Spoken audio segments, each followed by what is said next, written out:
Hotep, how's everybody doing? All right, welcome to the African History Network show. I'm Michael Imhotep. It is Monday, September 2nd, 2019, Labor Day, and we are live. How's everybody doing?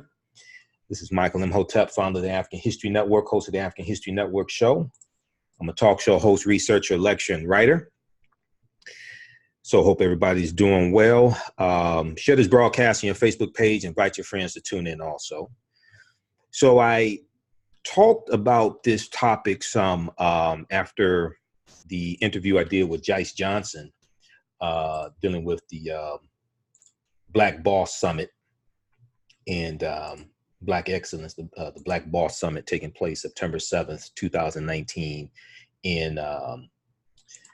in Denver, Colorado. Okay. And I interviewed her on Sunday, September 1st. And at the end of that broadcast, I talked some about Jay-Z's deal with the NFL, okay, and how it's designed to undermine Colin Kaepernick's protests, but also those artists who were supporting Kaepernick and not performing at the Super Bowl, right? So if you saw that broadcast, and it's on our Facebook fan page, the African History Network, and my YouTube channel, Michael Imhotep, if you saw that broadcast, you know I said that I would do a separate broadcast going deeper into this topic and what's really going on. All right, so I suspected what was going on from some of the articles that I read, but I didn't have a chance to really do a deep analysis and do some deep research like I wanted to. So I did that research today. And here's that broadcast. All right. So everybody share this on your Facebook page. Invite your friends to tune in. African-American business owners, post the name of your business here on the thread of the broadcast. And we'll let you know how you can advertise with the African History Network. Email us at customerservice@africanhistorynetwork.com, customerservice@africanhistorynetwork.com. All right. So now you see me wearing my Colin Kaepernick shirt, right?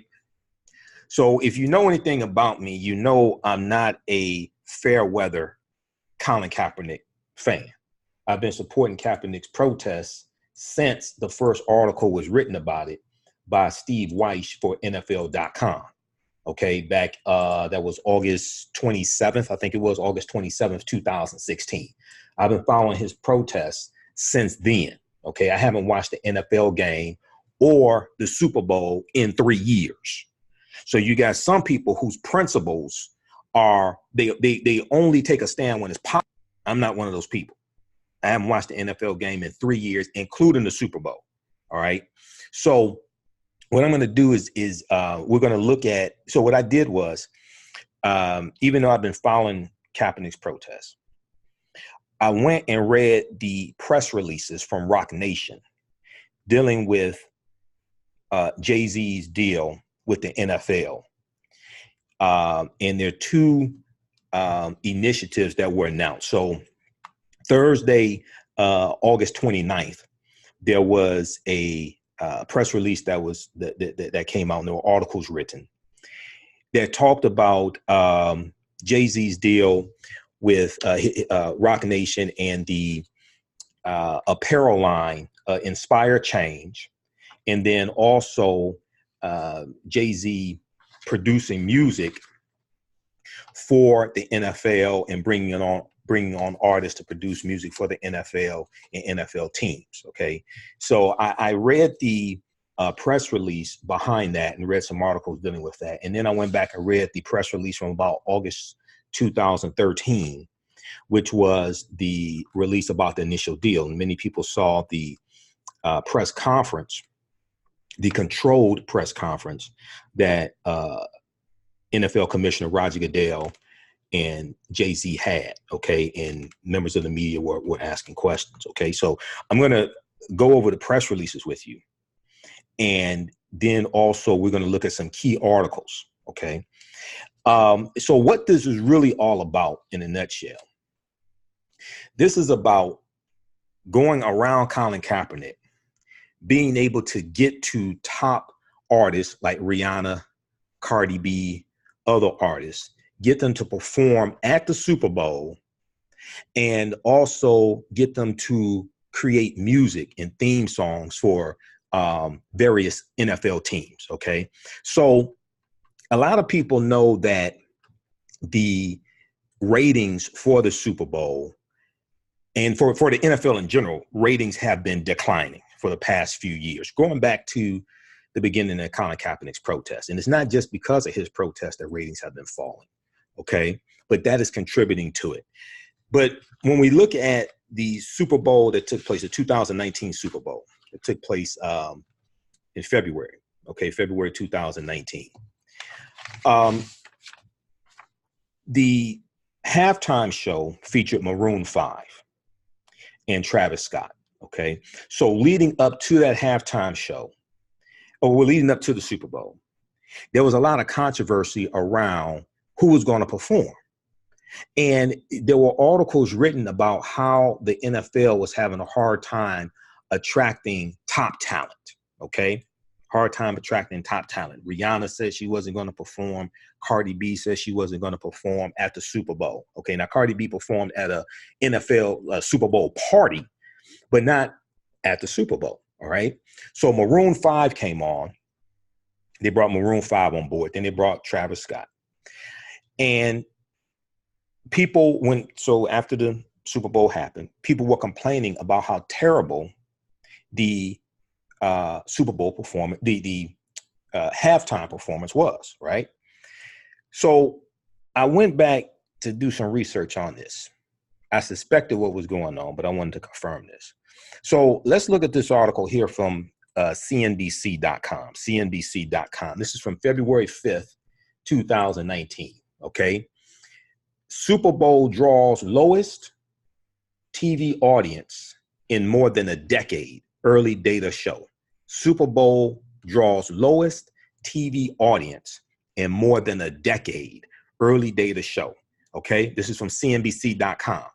This is not me saying this, even though I suspected what was going on. They're citing AC Nielsen, who is the company that surveys the viewership to create the ratings that determine the advertising rates that networks charge. Let's look at this article.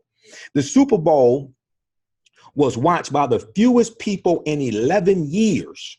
2019 Super Bowl had the lowest ratings in 11 years, according to preliminary ratings figures from research firm Nielsen. This is AC Nielsen. The CBS broadcast, so the Super Bowl broadcast on the CBS network, the CBS broadcast on Sunday's game between the Los Angeles Rams and the New England Patriots was watched by about 98.2 million people. AC Nielsen said late Monday. Those figures are the lowest since 2008, when 97.5 million people tuned in. Okay. Now, some of it may have had to do with who was playing. Some people may be tired of the New England Patriots. Some of it may have to do with that, but that wasn't the only reason why. These were the lowest ratings in 11 years. Okay. When you had top artists who said, I'm not going to perform for the Super Bowl because Colin Kaepernick is being blackballed. Okay. You had that cloud hanging over the Super Bowl, right? So the New England Patriots won 13-3 in the lowest scoring Super Bowl in its 53-year history. Ratings have fallen for the fourth year in a row. In 2018, 103.5 million people watched the Super Bowl, which was down from the number in 2017 when 111.3 million people watched in 2017. And that was down slightly from 2016 when 111.9 million people watched in 2016. Now, viewer figures peaked in 2015 when 114.4 million people saw the New England Patriots beat the Seattle Seahawks 28-24. So Super Bowl viewership has been declining for the past 4 years. But the 2019 Super Bowl, when you had the New England Patriots versus the Los Angeles Rams, that was the lowest viewership in 11 years. So if you understand anything about the Super Bowl, you know that this is the one-day sports event that has the largest viewership in sports, period. Okay. No other one-day sporting event has more viewership than the Super Bowl. So there's money tied to advertising when it comes to the Super Bowl, but also you have viewership that's been declining for the past few years of NFL games in general. Part of that contributing factor is Colin Kaepernick's protest and some people supporting his protest, but other people who are against his protest and don't like to see NFL players, especially African-American NFL players, taking a knee, various types of silent protests during the white national anthem, because that's what it is. The Star Spangled Banner, written by Francis Scott Key, September 13th, 1814, during the War of 1812. It was originally called Defense of Fort McHenry, and Francis Scott Key was a white supremacist, brutal slave owner who used his position as district attorney of Washington, D.C. to attack abolitionists because he was for slavery. This is who wrote Defense of Fort McHenry, which later became known as the national anthem, and I call it the white national anthem. This was why James Weldon Johnson wrote Lift Every Voice and Sing in the early 1900s, and that became the black national anthem because we knew the white national anthem was not for us. All right. So when we go through and get deeper into this, and I'm going to share some articles with you, because proper documentation ends all conversations. So if you watch us, if this is your first time seeing me, follow us on our Facebook fan page, The African History Network. I don't come on here dealing with a bunch of opinions and things like this. Proper documentation ends all conversation. I come and bring the facts and the evidence. That's why I do the research. Okay, that's why I can't do videos as much as I want to because I'm busy doing research all day. All right, so when I come on here, I know what the hell I'm talking about. Okay, so even though viewing figures, okay, so let's continue. A.C. Nielsen also said that 67% of U.S. homes with televisions in use were tuned in to the 2019 Super Bowl, okay? And that was slightly down from 2018 when 68% of U.S. homes with televisions were watching the 2018 Super Bowl. Now, even though viewing figures went down for the 2019 Super Bowl, the cost of a 30-second ad spot during the Super Bowl continued to go up. Okay, so the 30-second ads for the Super Bowl are the most expensive in advertising. These are the most expensive ads. On average, a 30-second ad during the Super Bowl on CBS cost $5.2 million for one, not 10, one 30-second ad on CBS during the 2019 Super Bowl on average cost $5.25 million. Now that was up slightly from the $5.2 million charge for the 2018 Super Bowl. But here's the deal. If they keep having poor halftime acts, if they keep having declining viewership, the amount of money that CBS can charge for Super Bowl ads is going to go down because they're saying, well, wait a second. Why is the price of the ad keep going up, but the viewership keeps going down? We're reaching less people per dollar. We're reaching less people per $1 million, per $1,000, however you want to break it down. Okay.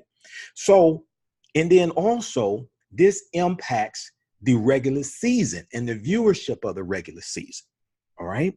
So what this whole deal was, and I'm going to go through and provide the evidence. What this whole deal was with Jay-Z is to bring in a hip hop mogul. Oh, the other thing. If we go back and look at articles from late 2018, early 2019, especially early 2019, when they're trying to figure out, okay, who are going to be these musical acts, right, for the halftime show. Jay-Z came out in support of Colin Kaepernick. And Jay-Z was telling certain artists, don't perform at the halftime show.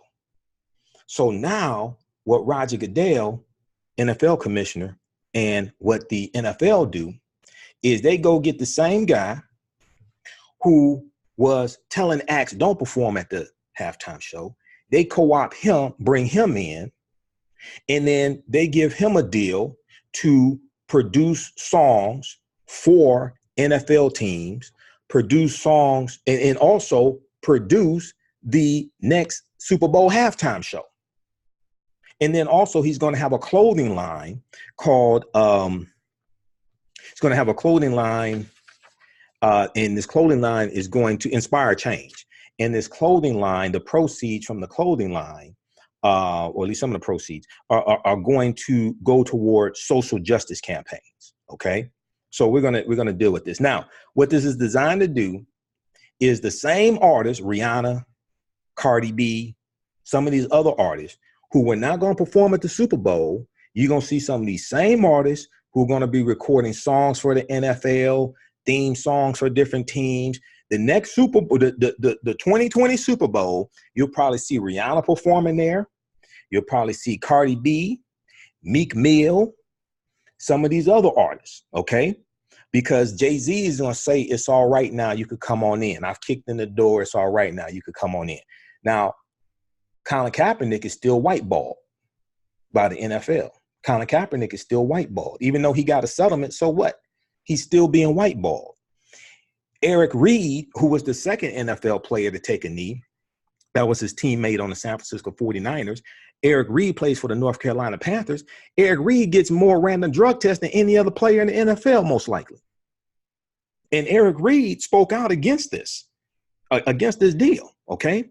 And see, what I find interesting is Jay-Z talking about, this is the next step in the social justice campaign and Colin Kaepernick's protests and what have you. Well, how can you determine what the next step is? You ain't start this. You got to consult with Kaepernick to determine what the next step is. All right, so how's everybody doing? Okay, so let's get deep into this. So that's the intro. That's how much information I had. That's the intro. So what I'm going to do, I'm going to post some of these articles here. I want you to go research this for yourself. Proper documentation ends all conversation. You don't have to believe a word that I say. Go research this for yourself, okay? And as I explained to people, you may have heard me say before, if we disagree, let's disagree based upon the facts and the evidence, not the fact that you don't want to deal with the evidence, because some people don't want to deal with the evidence. All right, so let's look at the second article here. And this one is from Huffington Post. So I've looked at articles from Huffington Post. I went back and looked at one of the original articles written by SBNation.com, August 27, 2016, then with Colin Kaepernick's protest. These are my notes from one of my presentations, because I've done lectures on Colin Kaepernick's protest. These are some of my notes from his protest. So I got direct quotes from him from when he was first asked about his protest during the third game of the preseason, 2016 preseason, third game, San Francisco 49ers versus Green Bay Packers. That was August 26, 2016 at Levi Stadium. Okay, and Steve Weiss asked him about this, because Steve Weiss basically wrote the first article about his protest for NFL.com. And this was the third preseason game. Kaepernick was sitting on the bench during the national anthem. He did that the previous two preseason games, but nobody really noticed. So the third preseason game, he was asked about it, and then all hell broke loose. All right. So when we look at this quote from Kaepernick, he says, "I'm not going to stand for a flag that oppresses black people." But that's not the full quote. The full quote is, "I'm not going to stand for a flag." The full quote is this: "I'm not going to stand for a flag that oppresses black people and people of color." That's what the full quote was that Kaepernick said, because he understands white supremacy and racism to a certain extent. And he understands that white supremacy oppresses all non-white people. So it's not just African Americans that are being oppressed. He understands also it's Hispanics and others. Okay, so that's the full quote. People leave that off. All right, so let's look at this article from Huffington Post Black Voices. This one is from, this is the one I want. August 31st, 2019. Okay, so the press release came out the second press release came out August 29th. Okay, that was a Friday or Thursday, one of those days. All my days are running together. And let's look at the press release first, then we'll go to the article because the press release gives you more information. This was, it was that Thursday, August 26th was when the, let me see, the 20, no, I'm looking at September. Let me look at this here. Yeah, August 29th was a Thursday. That's what I thought. It was a Thursday. Okay. So let's look at the press release from Roc Nation. And this is at Roc Nation's website, rocnation.com. NFL to launch Inspire Change apparel and songs of the season through its social justice platform, Inspire Change. Meek Mill, Meghan Trainor, and Rhapsody named Inspire Change advocates. So there's going to be a concert September 5th. Meek Mill is going to be performing. Okay. So they're already lining up acts to perform. You're going to have various performances throughout the NFL season. And they're already lining up acts to perform. Okay, so today the NFL and Roc Nation announced the launch of Inspire Change apparel, Inspire Change apparel, and songs of the season as part of their new partnership. Inspire Change apparel, a new social enterprise model, will fund and support Inspire Change programs across the country. Okay, now proceeds from the, and let me pull up this, let me see. Where is the, I have this other press release. Let me pull up this other press release on the computer. Just a second here. I had it up. Okay. So proceeds from the venture will support organizations committed to the key priorities of Inspire Change. Here are their key priorities: education, economic empowerment, police and community relations, and criminal justice reform. This is Inspire Change. Okay. Inspire Change is a rebranding of the of initiatives from the NFL that already existed. This is what a lot of people don't know. So how do I know this? Okay. Let's go to this article, New York Times. August 13th, 2019, NFL and Jay-Z team up on music and social justice campaign. Now, once again, I've been following the ins and outs of this for 3 years, okay? So when I hear certain things, you know, I know to reference it to something else because I know all this stuff didn't just pop up overnight, all right? Game recognizes game and you can't slick a can of oil. So I understand what's going on. NFL and Jay-Z team up on music and social justice campaign. This is from New York Times, August 13th, 2019. The deal with Roc Nation, the rappers, entertainment, and sports company, calls for the firm to be the NFL's, quote, live music entertainment strategist, end quote, live music entertainment strategist. In that role, Roc Nation and Jay-Z will consult on entertainment, including the Super Bowl halftime show, and contribute to the league's activism campaign, Inspire Change. Okay, so once again, they're trying to stop the decline of ratings. They're trying to bring top talent to the Super Bowl halftime show. So they know that Jay-Z was the one telling key artists don't perform. So they're gonna bring him into the big house, right? So then he can say, "Oh, it's okay. You can come on now," even though Kaepernick is still being whiteballed. All right, so let's go to page 3. Let's go to page 3 of the 7-page article from the New York Times. The issue has divided owners, the issue of Colin Kaepernick's protest. They give some background information. The NFL protest sparked harsh comments from Donald Trump beginning in 2017 when he urged team owners to fire Kaepernick and other protesters. The rebuke shook players and owners, but received support from Trump enthusiasts. Kaepernick was not on an NFL roster at the time, but others had taken up his cause. The issue has divided team owners, league executives, and locker rooms across the NFL, where roughly 3/4 of players are African American. Okay, there's about 70%, maybe a little more than 70% are African American. Okay, some television executives blame the protests for a drop in ratings in 2017. Near the end of that season, the league negotiated a deal with a coalition of players that included contributing as much as $89 million over 6 years to social justice causes of the players' choosing.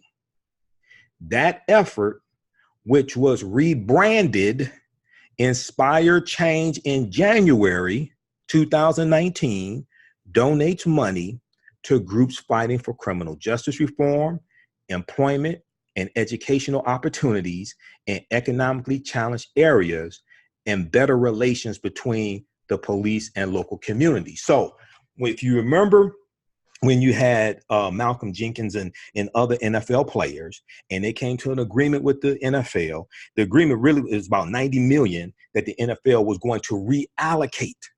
It wasn't new money. They were taking money from other places, reallocate 90 million to invest in social justice programs. The Inspire Change that was announced in a press release on August 29th, that's that rebranded effort. Is not necessarily new. It's that rebranded effort. What's new is they brought Jay-Z on to be the face of it, to fool people, to make people think this was something new. Game recognizes game. Read this. I'm telling y'all, read this article from the New York Times. NFL and Jay-Z team up on music and social justice campaign. August 13th, 2019, by Ken Belson and Ben Cisario, Sisario. All right. So this is a rebranding of an initiative that already existed, and they're rebranding it Inspire Change. Okay. But Inspire Change was rebranded in January of 2019. This is what the press release came out in August. So this ain't something new. This is just part of their overall plan. But a lot of our people don't understand this. All right. So let's continue with the press release. And I'll post the name of this article from the New York Times as well. All right. How's everybody doing? Everybody share this broadcast on your Facebook page. Invite your friends to tune in also. If you like this type of information, also you can donate to the African History Network, paypal.me/the AHN show, paypal.me/the AHN show, or at our website, africanhistorynetwork.com, africanhistorynetwork.com. That helps us to keep doing the research, stay on the air, finance our Sunday night show, helps when I have to pay to travel to different events and speak at different events as well. Okay. And then also African-American business owners, post the name of your business here on the thread of the broadcast. Email us at customerservice@africanhistorynetwork.com. We'll let you know how you can advertise with the African History Network. And we have Hidden Colors 5 available at our website, africanhistorynetwork.com. Hidden Colors 5, The Art of Black Warfare, from Director Tariq Nasheed.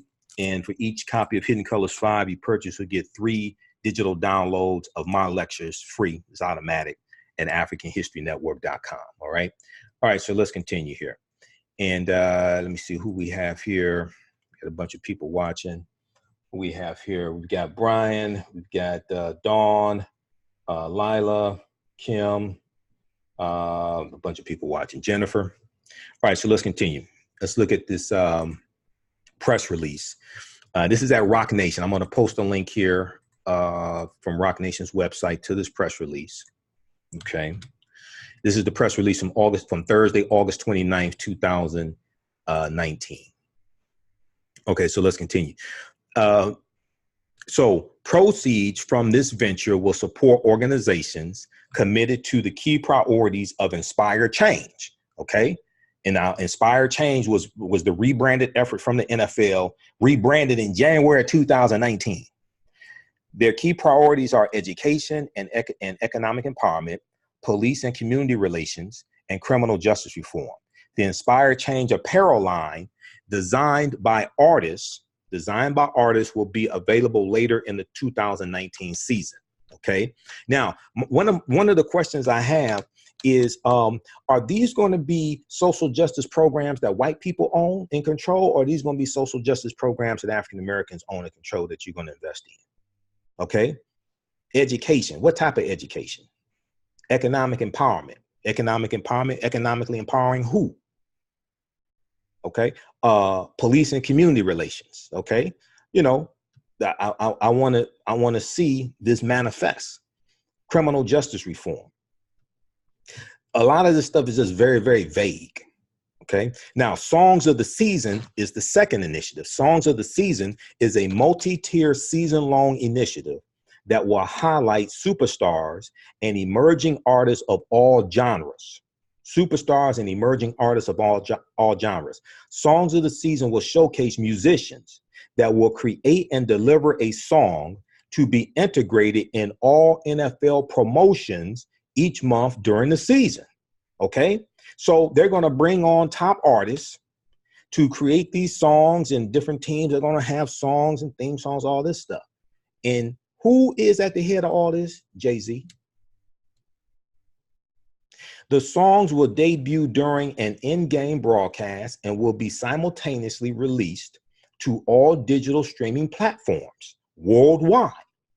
All proceeds from the songs will go toward Inspire Change. So the proceeds from the songs, the money generated from the songs, are going to go to Inspire Change. But see, once again, I want to know, these social justice programs, who controls these social justice programs you're going to invest in? Are these social justice programs, these grassroots programs that African Americans founded and created? Are these white people's social justice programs? Are these social justice programs created by white people, but you have a black executive director? You know. So Meek Mill, so this was part of the press release. So a lot of people saw articles about this. News1.com had an article that was dragging Jay-Z for including Meghan Trainor. So Meghan Trainor has a song all about that bass, right? Meghan Trainor, that's like the only one I know about her from her, and maybe one other one. I listen to Slacker Radio, so I hear on Slacker Radio, okay? So you're going to have Meek Mill, Meghan Trainor, and Rhapsody. They will be the first Inspire Change advocates of the 2019 NFL season and will perform a free concert at the NFL kickoff experience presented by EA Sports Madden NFL 20 in Chicago's Grant Park on Thursday, September 5th, 2019. Now, also performing will be Chicago-based DJ Paris. A portion of Meek Mill's performance will be featured in simulcast coverage of the 40-minute pregame show from Chicago from 7:30 to 8:10 p.m. Eastern Standard Time on NBC and NFL Network. Okay. Now, in this press release, it don't say a damn thing about Colin Kaepernick. This press release from Roc Nation. This press release don't say anything about Colin Kaepernick. So how could, now when Jay-Z had his little meeting with Roger Goodell, this is like August 13th, I think it was. And Jay-Z talked about this being the next step in Colin's protest and things like this, right? How could you say this the next step in the protest and you don't even mention Kaepernick in your press release? Following Meek Mill's performance, fans are encouraged to stay at Grant Park for the NFL kickoff watch party at the Green Bay Packers take on the Chicago Bears, right? Now, I know they're talking about social justice and things like this. This doesn't talk about racial profiling of African Americans. This doesn't talk about unjust killing of black people, unarmed by police, things like this. What Colin Kaepernick's protest was about, it's not talked about in here. So you can watch this, and then they have some contact numbers. They have some contact information for people. Jocelyn Moore, Jocelyn.Moore, Moore at NFL.com. So apparently she works for the NFL. Jana Fleshman, Jana F at RocNation.com. Apparently she works for Roc Nation. Ron Berkowitz, Ron at BurkeCommunications.com. You can contact these people if you have more questions. So check out that press release. Now that's the one from August 29th, right? Let's look at the press release from August 13th. This was after the big meeting that Jay-Z had with Roger Goodell. Let's look at that press release, okay? And then I'm going to get into some of these articles, right? So this press release from August 13th, Roc Nation enters into long-term partnership with NFL as league's official live music entertainment strategist, okay? And let's go over here. Roc Nation enters into long-term partnership with NFL as league's official live music entertainment strategist. Now, I'm going to post a link here on the thread of the broadcast also. This is also at rocnation.com, so you can go there and read all their press releases. We'll post a link here. I want you to go read this information, all right? And they also have the press conference that Roger Goodell and Jay-Z had also. That video is there. It's on YouTube. It's on Roc Nation's YouTube channel. Okay, so here's what the press release from August 13th says, or around August 13th, because they didn't put the damn date on here. I don't understand why you don't date a press release. When you learn how to do press releases, that's one of the first things you learn in public relations, okay? Today, Roc Nation announced it has entered into a long-term partnership with the National Football League as the league's official live music entertainment strategist. The league's live music entertainment strategist. The partnership will begin as the NFL's 100th season kicks off and will serve as a commitment from Roc Nation and the NFL to nurture and strengthen community through music and the NFL's Inspire Change initiative. Roc Nation will spearhead and advise on the selection of artists for NFL tentpole performances, including the Super Bowl, and will assist in the production and promotion of new music as well as culture and cause-focused initiatives. All right? Including the Super Bowl. And so what people are suspecting is that Jay-Z is going to be producing the next Super Bowl halftime show, or at least involved in the production of it. Now, a core component of the partnership will be to amplify the Inspire Change platform priority areas identified by NFL players, including education and economic advancement, improving police community relations, and criminal justice reform. Now, Jay-Z said, quote, with its global reach, the National Football League has the platform and opportunity to inspire change across the country. Roc Nation has shown that entertainment and enacting change are not mutually exclusive ideas. Instead, we unify them. This partnership is an opportunity to strengthen the fabric of communities across America, end quote. Now, Roc Nation and the NFL will work together to create and distribute music content across multiple music streaming services for a variety of initiatives. Roc Nation will work alongside the league with artists to curate the richness of football culture nationwide. The NFL is trying to restore their image and improve their ratings, okay? And then also with the NFL, you've had problems with over the past few years with players being involved in domestic violence and things like this. And they're allowed to play back. They're allowed to come back into the league. OK, but Kaepernick, who took a knee and had a silent protest, is being whiteballed.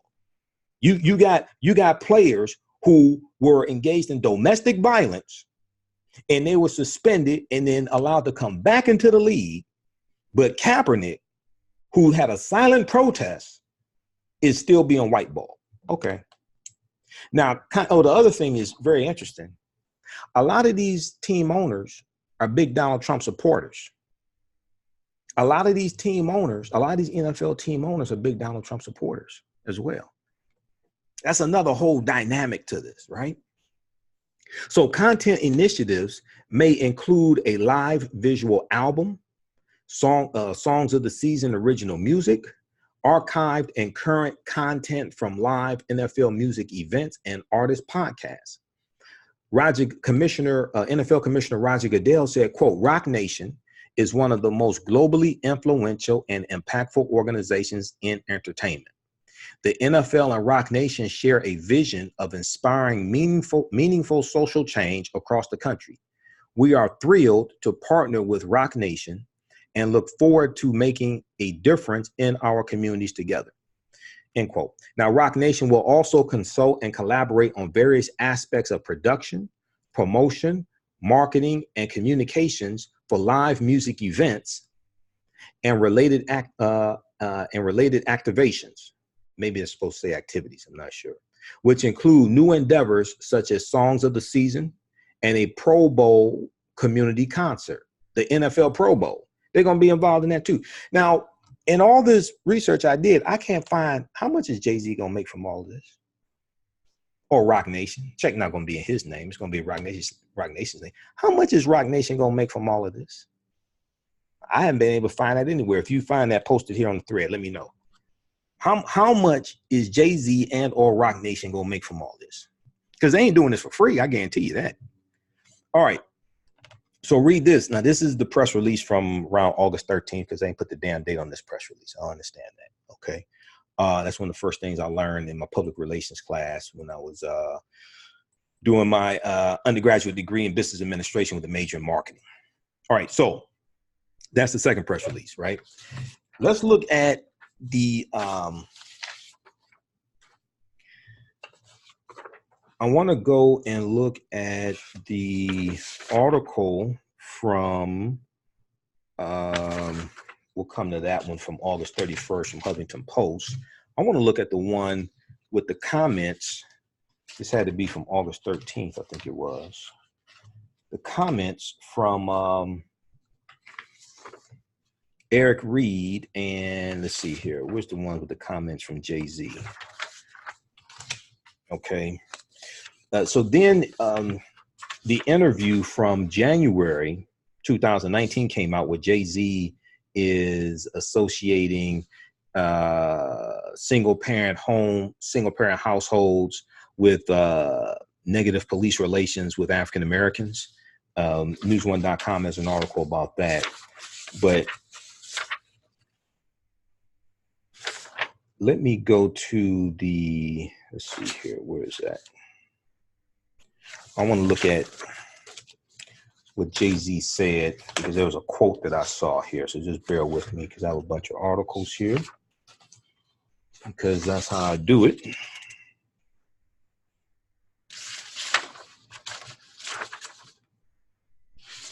There was a quote from Jay-Z where he was talking about Kaepernick's protest and what it was about. And basically what he was saying was Kaepernick's protest was to draw attention to police misconduct, police brutality, things like that. That's only part of it. His protest was geared towards actually changing the conditions, okay? Not just drawing attention to it. Just like if you see a house that's on fire and you call the fire department, you're not calling the fire department to draw awareness to the fact that the house is on fire. You are calling the fire department so they can send somebody out to put the damn fire out. Okay, so this is what Kaepernick was not just calling the fire department. Kaepernick is also engaged in putting the fire out as well. Okay, so let's do this. Okay, let's go to the article from August 31st, 2019. Since it's up here, we'll go to that. And then we'll go to the one from, there's another one from Huffington Post from August 13th. Okay, Roc Nation NFL sparked criticism for music and apparel inspired change initiative. Colin Kaepernick tweeted about capitalism and the oppression of Black people hours after the new program was announced. Okay, so this is from August 31st. Okay, August 31st was Saturday. Okay, Saturday, August 31st. And it has responses from Colin Kaepernick as well as Eric Reed in this article. That's one of the reasons why I want to go to this. So as part of its new long-term partnership with the NFL, Jay-Z's entertainment company, Roc Nation, has launched an apparel line and a music project that will support programs under the league's social justice initiative called Inspire Change. But given the NFL's recent history on the issue, many people are skeptical of the move.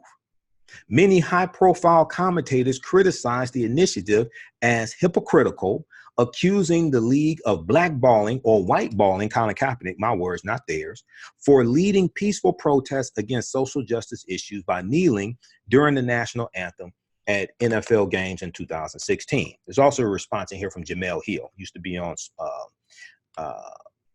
ESPN. Okay, Jamel Hill. That same year, Kaepernick's organization, Know Your Rights campaign, Know Your Rights, Know Your Rights Camp, Know Your Rights Camp began hosting camps for young people and teaching communities about their legal rights in police encounters, okay? In January 2018, Colin Kaepernick announced he completed his pledge of donating $1 million to organizations helping underserved communities. Keep in mind, he didn't have a job in the NFL, and he's still engaged in this, and he donated $1 million. Go to his website, Kaepernick7.com, the number 7, Kaepernick7.com. You can keep up with what he does there, and also keep up with him on Twitter. Okay, I think it's Kaepernick7 on Twitter as well. I have to look at his, I follow him on Twitter. I have to look at his, Kaepernick7 on Twitter. That's what it is. Okay, so he has remained unsigned by an NFL team since he became a free agent after the 2016 season. Now, Roc Nation says proceeds from the Inspire Change apparel line will support organizations that are focused on the league's efforts to address social justice issues, etc. Similarly, as part of the related music initiative called Songs of the Season, select artists will create music that will be used in NFL promotions. The songs will, quote, debut during an in-game broadcast and will be simultaneously released to all digital streaming platforms worldwide. Okay. North Carolina Panthers safety Eric Reid, who was Colin Kaepernick's former teammate for the San Francisco 49ers and the second person to take a knee in the NFL. Eric Reid has been a vocal critic of Roc Nation's partnership with the league. Eric Reid mocked the new initiative in a Twitter post on Friday. Okay, so this was Friday, August 30th. Friday, August 30th, if I remember correctly. Quote, let's diffuse, here's what Eric Reid said. Yeah, Friday, August 30th. Here's what Eric Reid said on Twitter. Let's diffuse the uprising of Black voices demanding justice with concerts to, quote, inspire change, end quote, that have nothing at all to do with real action. It's cool because our token Black guy set up the concert. He's talking about Jay-Z. It's cool. Now, this is Eric Reid, who was also part of he was also part of that lawsuit against the NFL because he was blackballed. So he and Colin Kaepernick got a settlement. Eric Reid got picked up for a team, but he has received more random drug tests since he's been back in the league than probably any other player. Now, Kaepernick shared on Twitter on Friday he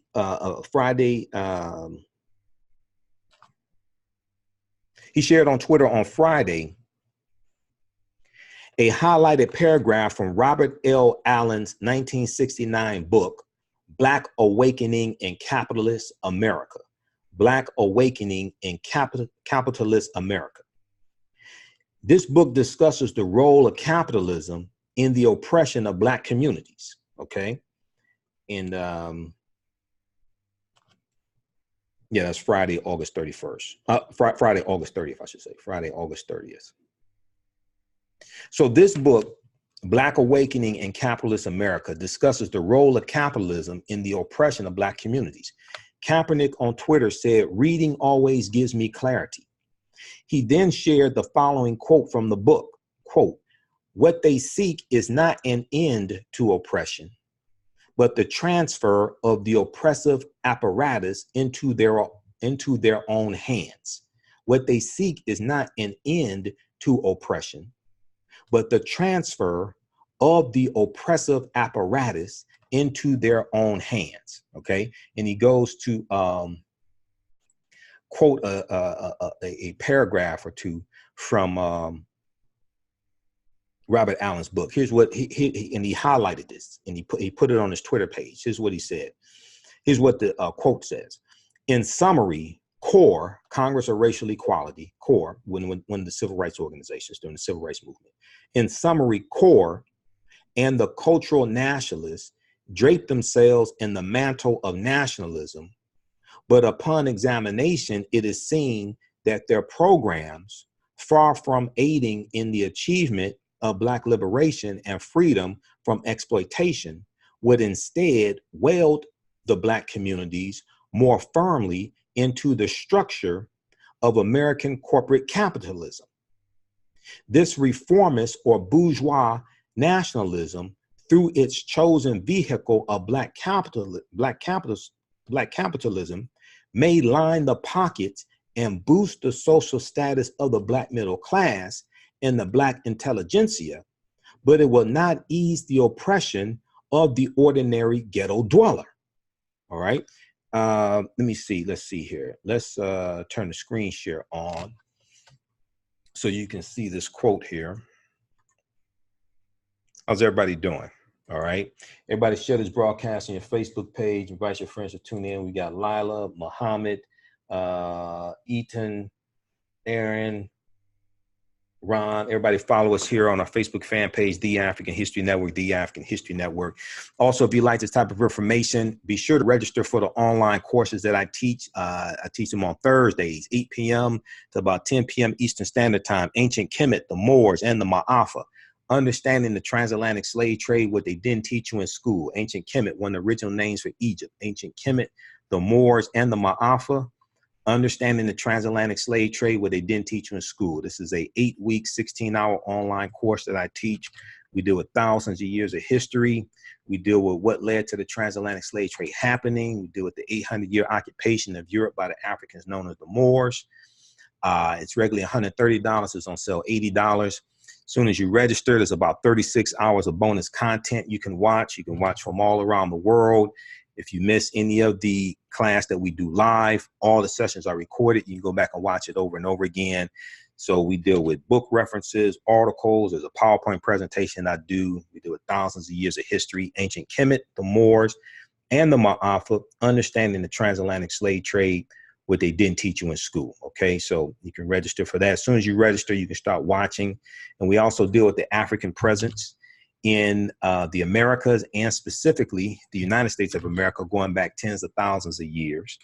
And these were the Khoisan, who have the oldest DNA on the planet. They go all around the world, ancestors to thy new and the Twa. And this is information that's left out of the 1619 project that the New York Times had. We know everybody was commemorating August 20th, 1619. Some of you all saw the interviews I did with Dr. Leonard Jeffries, Professor James Small, Professor Kaba Hiawatha Kamene, were in the Hidden Colors 5 documentary, and you saw the interview I did with Dr. David Imhotep, who wrote this book, The First Americans Were Africans, Documented Evidence. And this is one of the books we use in the online course for reference, okay? But this is information that was left out of the 1619 project. They didn't deal with the African presence in this land going back tens of thousands of years before Native Americans came into existence, okay? So we also have, you can also register at our website, AfricanHistoryNetwork.com, AfricanHistoryNetwork.com, okay? Ancient Kemet, which is one of the original names for Egypt, Ancient Kemet, the Moors, the Africans who go into the Iberian Peninsula today, known as Spain and Portugal, in 711 AD, and go all throughout Europe. And everything we taught, the Europeans came back to kick us in the behind. They're taking the teachings from ancient Kemet, ancient Egypt into Europe. And this brings Europe out of the Dark Ages to our detriment, because this is going to lead to the transatlantic slave trade happening. All right, so register for that online course. Let's see here. Let's bring this up. Where is it? Is it?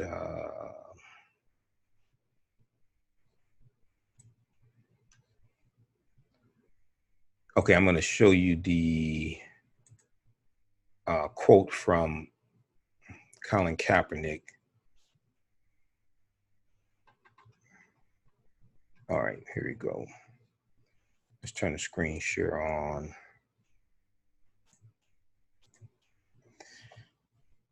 Okay, so this is the book from Robert Allen, Black Awakening in Capitalism, 1969. And should come up here on the screen. All right.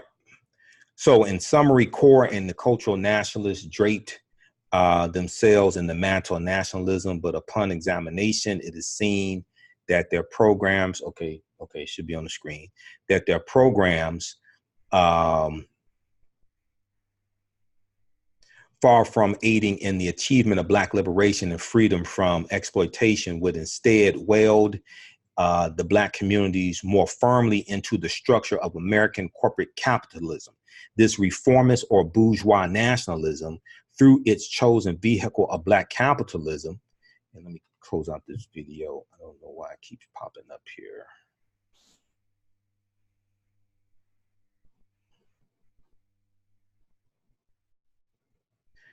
Okay, American corporate capitalism. This reformist or bourgeois nationalism, through its chosen vehicle of Black capitalism, may line the pockets and boost the social status of the Black middle class and Black intelligentsia, but it will not ease the oppression of the ordinary ghetto dweller.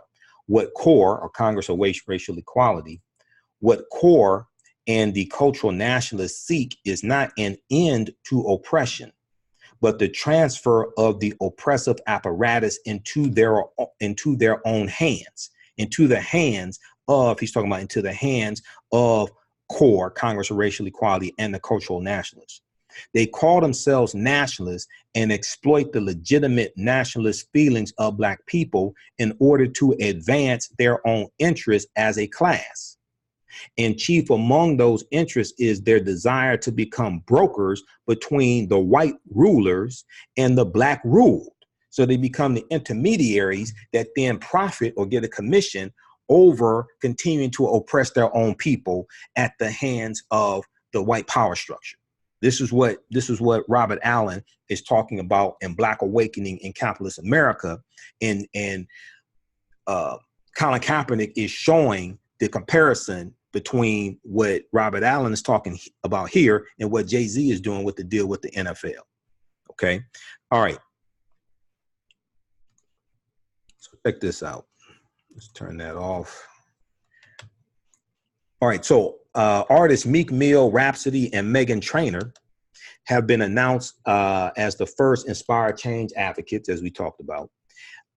They will perform a free concert in Chicago's Grant Park on the NFL's kickoff,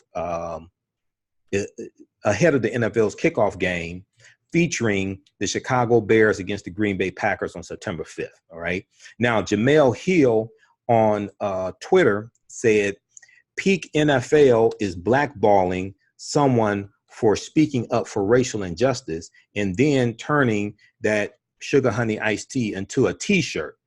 Wu Child, C-H-I-L-E, the ghetto. All right. This is Jamel Hill. Used to be on Sports Center. It used to be on ESPN. Let's see who else we have here. Okay. So you can read some of these other ones. I highlighted some of them.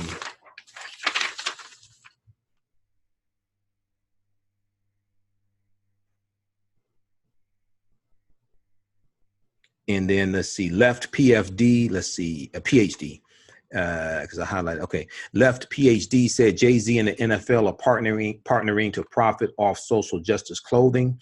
I remember when Kaepernick donated his sneakers collection to homeless folks all over the Bay Area. I remember when he donated suits to former prisoners at Rikers Island, so they had clothes for job interviews, okay? This was another person on Twitter. Steve Ruiz said the NFL is now profiting off of what Kaepernick started while simultaneously blackballing him. This is what I said, okay? They're profiting off of Kaepernick's movement while at the same time blackballing Kaepernick. Now, Jamil Smith said the Inspire Change tagline is telling Jay-Z and the NFL, with all of its power and billions of dollars, don't seem to want to actually create any social change themselves. They just want to take the cause Kaepernick and others kneel to illuminate, ban him, and profit. Clarence Hill Jr. said, and there it is, Jay-Z at work, NFL to launch Inspire Change apparel and songs of the season through its social justice platform, Inspire Change. Okay. All right, so check this out also, this article as well. This is from August 31st, 2019. Roc Nation, NFL spark criticism for music and apparel Inspire Change initiative. Okay, we'll post this link here also. Okay, trolls are running rampant. Who's a troll? Let me know. I've got trolls in different area codes. A lot of people know this. I've got trolls. Yeah, I've got trolls in different area codes because they don't have anything better to do. So let me know who the troll is. And I'll get rid of them, or maybe I will light their asses up and make them wish they never came on here. We'll see. All right. And then there was the article from August 14th, Huffington Post. So this was after the first press conference, the big press conference where Roger Goodell and Jay-Z were there. Jay-Z's NFL deal reignites criticism of league's treatment of Colin Kaepernick. Okay.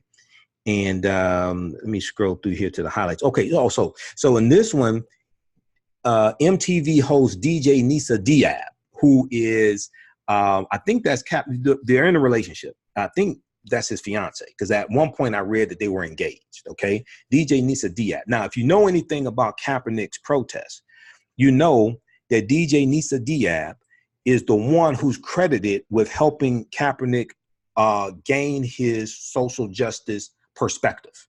Okay. She's the one really behind that. All right. So she posted on Twitter, she said, this was after the press conference. Wow, so this partnership deal started that long ago. I'm just at a loss for words, okay?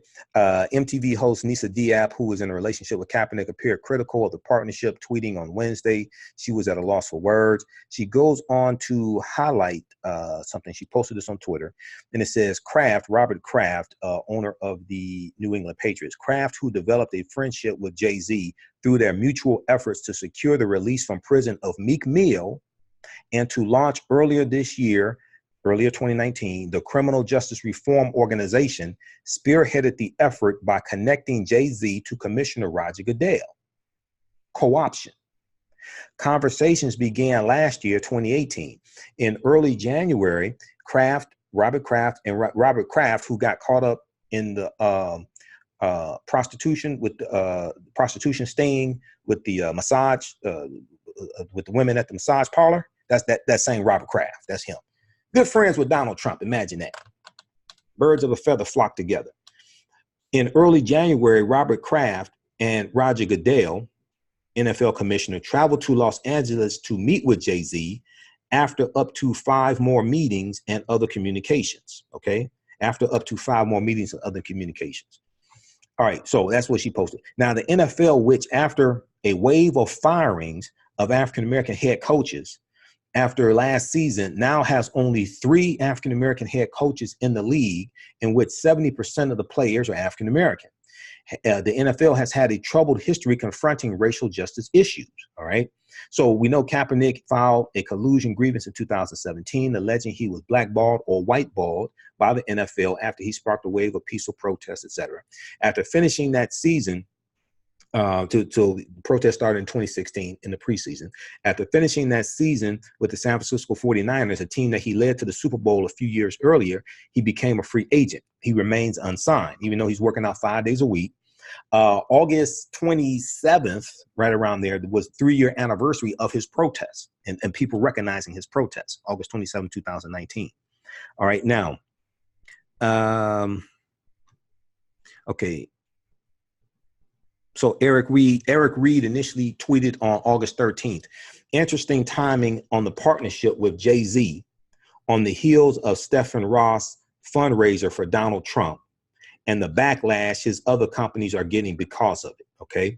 On Tuesday, Carolina Panthers safety Eric Reed. So this is one of the first articles written after the initial press conference that Roger Goodell and Jay-Z had. This is back August 13th. This article's from August 14th. Okay. I think that press conference was like August 13th. On Tuesday, Carolina Panthers safety Eric Reed, who was the first NFL player to kneel alongside Colin Kaepernick, raised concerns about the timing of the league's partnership with Roc Nation.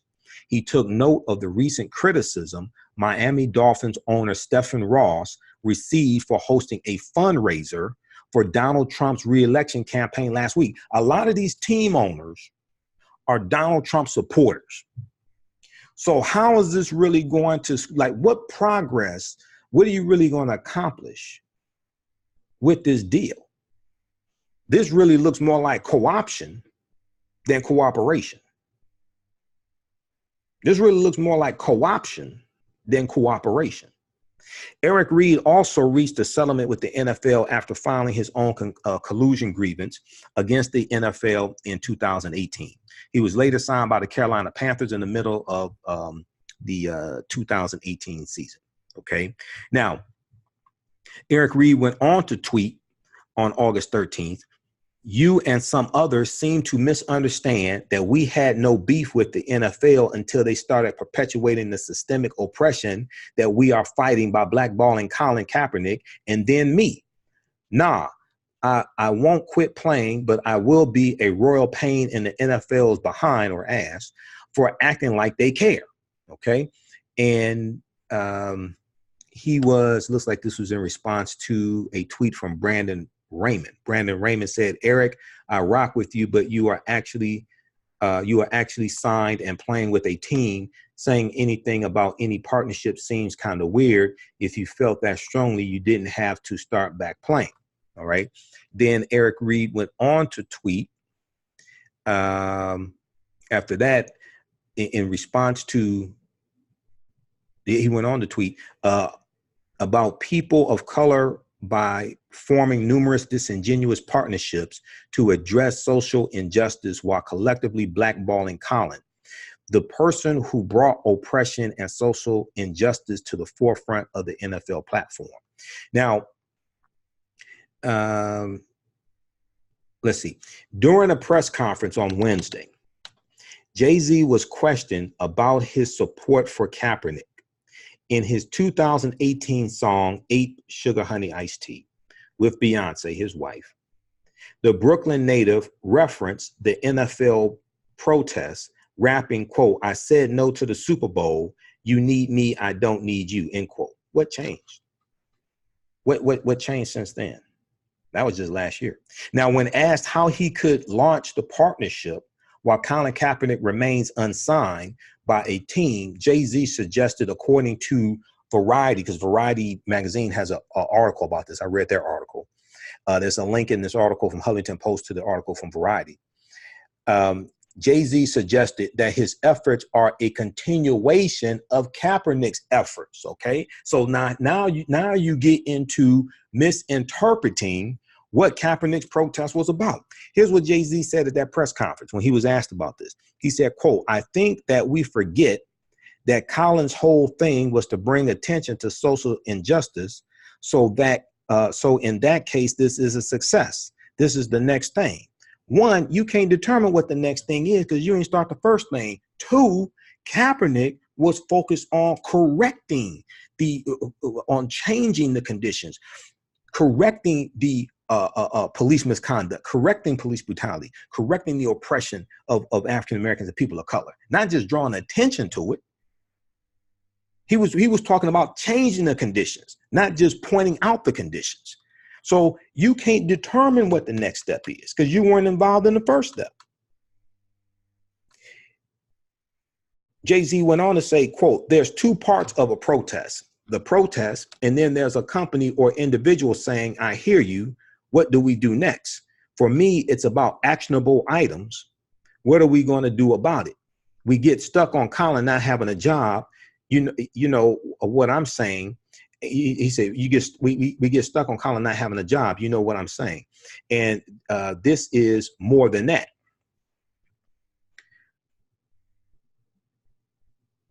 Okay, so let's see here.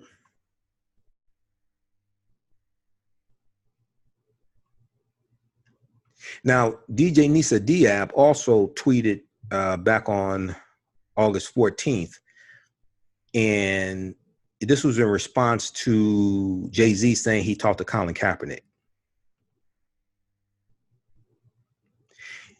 DJ Nisa Diab said on Twitter after Wednesday's press conference that Kaepernick did not have a conversation with Jay-Z and Roger Goodell about the partnership, quote, ahead of the deal being done, end quote.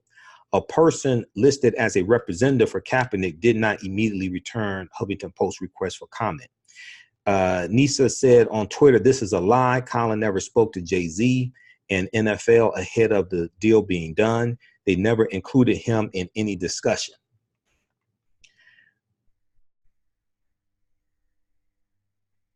On Wednesday, Jay-Z said he didn't want people to stop protesting at all, but that it's time to ask, quote, "What's the way forward?" Okay.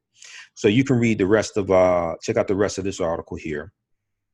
And then they have Jamel Hill. Jamel Hill posted on Twitter August 13th, 10:32 p.m. And this was retweeted by Eric Reed. Eric Reed responded to her. Jamel Hill said, "If Colin Kaepernick isn't part of this, I'm not sure how to feel about this. Very curious about these details." And Eric Reed responded that he is not, Colin Kaepernick is not part of this. All right. Check out Roland Martin's YouTube channel. Roland did a segment of this. Actually, Roland had Dr. Mark Thompson go to the press conference, and Dr. Mark Thompson reported for Roland Martin Unfiltered about the press conference. And Roland interviewed Dr. Mark Thompson and Jamel Hill in that segment dealing with this deal. Okay, so we'll post this link here also for you all. Check this out as well. How's everybody doing? And then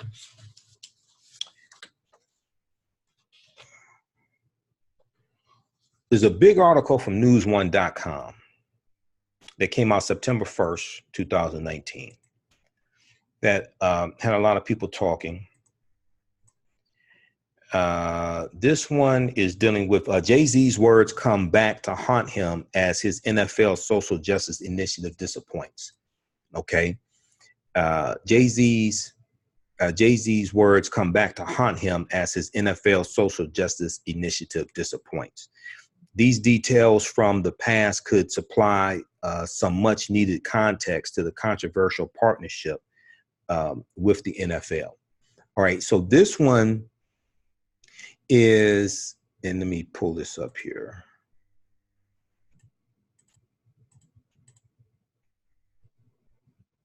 This is referencing like a panel discussion that took place in January of 2019. And it's the footage from a media event with the New England Patriots owner Bob Kraft, Van Jones, who is on CNN, Van Jones, and others, was the latest ammunition for people who have been upset with Jay-Z's partnership with the NFL that many have said undercut Colin Kaepernick's own social justice movement against the Pro Football League. Okay. And yeah, here's the article here. So while Jay-Z's on this panel, let's see, in the video from January 2019, which didn't seem like a big deal at the time, Jay-Z, along with rapper Meek Mill, Bob Kraft, owner of the New England Patriots, Philadelphia 76ers co-owner Michael Rubin, Brooklyn Nets co-owner Clara Wu Tsai, Tsai, and others launched the Reform Alliance to address criminal justice issues. They spoke about topics that, especially in retrospect, seem to run counter with many things that Jay-Z has espoused in his lyrics. Okay. So Jay-Z says growing up in a single parent house causes people to have an adverse feeling toward authority, which causes them to tell police F you, resulting in interactions that causes people to lose their lives. Okay. What does that have to do with over-policing of African-American communities, documented over-policing? We look at the Department of Justice report into the patterns and practices of the Baltimore Police Department and the Chicago Police Department. Okay. When you look at the one from the Baltimore Police Department, they show a distinct difference in the way that the white section of Baltimore is policed and the African-American section of Baltimore is policed. Now, at the time, Jay-Z seemed to blame single-parent households for negative police relations with African-Americans, defended jailing with discretion and sympathize with quote unquote hardworking taxpayers for hardworking taxpayers who pay for jails. Okay. Well, now my question is, now, if you're going to sympathize with hardworking taxpayers who pay for jails, then wouldn't it behoove the police departments to weed out the police officers who engaged in police misconduct? Because those lawsuits that are filed, like the lawsuit dealing with Laquan McDonald, there was a $5 million settlement. When we look at Chicago, for instance, Chicago has had to pay out about $512 million in police misconduct lawsuits from 2005 to 2015. $500 million they had to pay out. Okay. That's taxpayer dollars. Wouldn't it make sense to weed out the bad police so you can take the $500 million, you can reinvest in education, affordable housing, you can reinvest in all types of job programs to employ young people, to keep them off the street? Wouldn't that make more sense if you are concerned about being fiscally responsible? We're all the conservatives. We're all the fiscally responsible conservatives.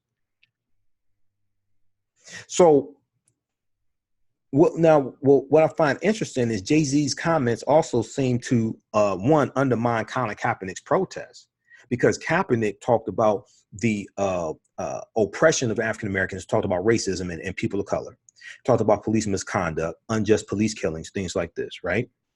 But then also, it seems like Jay-Z is shifting the blame of police brutality from racism and white supremacy to single-parent homes. And Colin Kaepernick was one of the ones who's talked about the relationship between the slave catchers and slave patrols during slavery and modern day police departments, or the origins of them. Now, I'm not saying all police officers have this mentality, but there's a direct correlation, right, between the origins of modern day police departments going back to the slave patrols. Now, when we look at, if you look at the broadcast I did dealing with the history of the Texas Rangers law enforcement.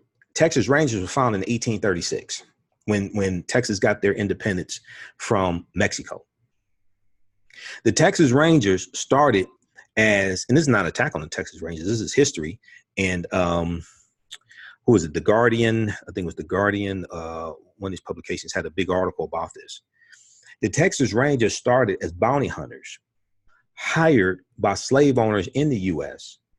to go into Mexico to capture runaway slaves and bring them back to the U.S., bring them back to Texas. Because we know about the Underground Railroad that started around 1831.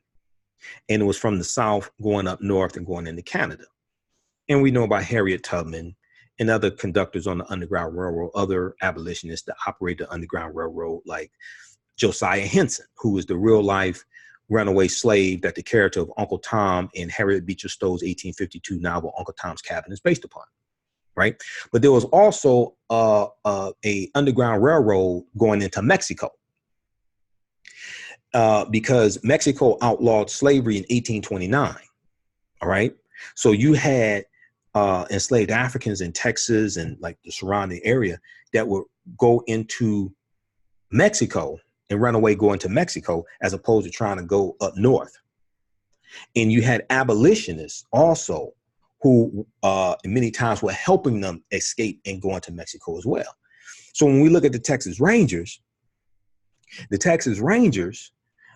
who are the state police in Texas, they started as these bounty hunters that were hired by slave owners to go into Mexico and capture runaway slaves and bring them back to Texas, bring them back to the U.S., even though slavery was abolished in Mexico in 1829. Okay, I'll give you the name of that article here, and go back and watch that broadcast where I got deep into this history.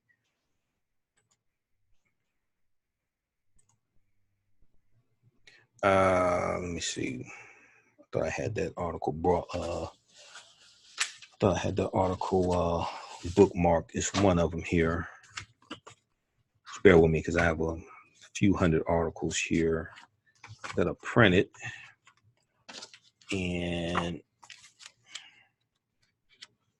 let me see here. Maybe in this stack. Amistad, Asiento de Negros. This is stuff from the online course. Okay, but I'll find that. We'll post that. Yeah, we'll post that link because I know it's here. I just saw it recently. But anyway, okay.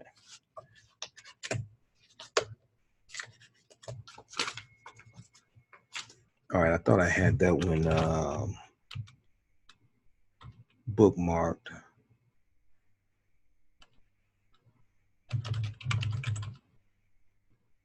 But there was a underground railroad going into Mexico. Okay, a lot of people don't know about. You know, unfortunately, Americans are woefully ignorant of history. African Americans don't understand history. African Americans don't really understand the history of slavery, and neither do white Americans either. So if we're ever going to get reparations, America needs a massive history lesson.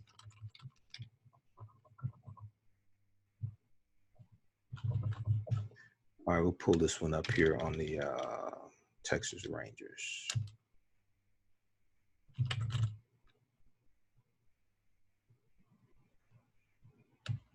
Okay, so let's continue here. All right, so check this one out from newsone.com. It's very interesting looking at comments from Jay-Z back in January 2019 when he was on this panel. And the writer of the article asked the question. So this article is written by, News One staff, because they ain't want to put their name on it. Okay, that's basically what that means usually.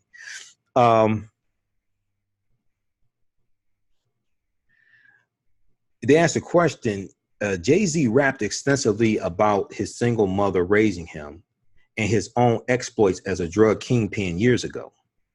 So with him now saying that if you commit a crime, you should go to prison, is he now saying he should have gone to prison? Is he now saying he should be jailed? Just curious.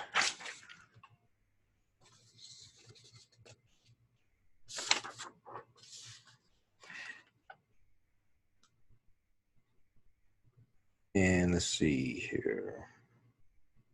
Okay, so on page 5 of this article printed out is about 8 pages from newsone.com.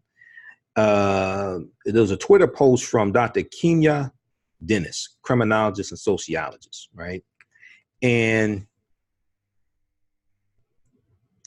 she said that what Jay-Z said is similar to what Dr. Elijah Anderson's Code of the Street, shifting forms of Black manhood and Black masculinity that vary in the home and in the street, used to accommodate and adjust as necessary. Problem, Jay-Z is being used as data for whites, okay, and who don't read generations of publications from Blacks. White privilege allows whites to choose ignorance, to place 100% onus and blame on Blacks when Blacks are harassed and harmed by police. Blacks are disproportionately raised by single mom, slavery, industrial revolution, etc.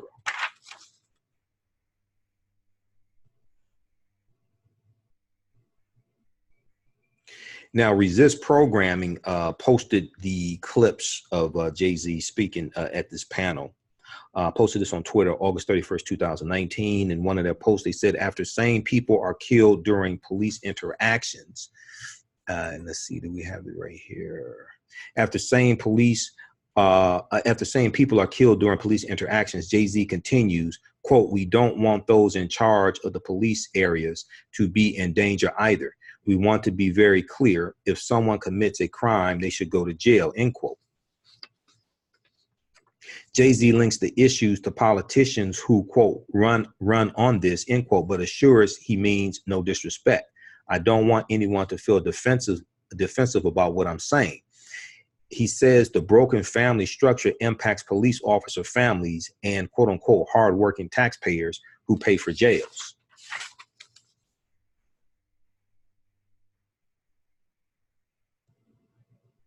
So the article goes on to say several months later, Jay-Z was gleefully meeting with NFL Commissioner Roger Goodell to announce their partnership in the name of social justice because, as the rapper said, they have moved, quote unquote, past kneeling, something many people took as a swipe at Colin Kaepernick.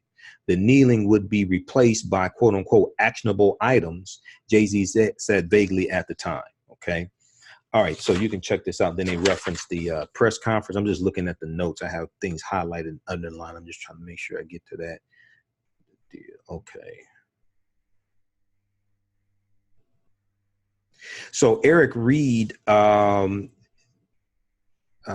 said, so Carolina Panthers safety Eric Reed, who is still kneeling, has been among the most vocal against the NFL partnering with Jay-Z. He said, quote, he's capitalized on this situation.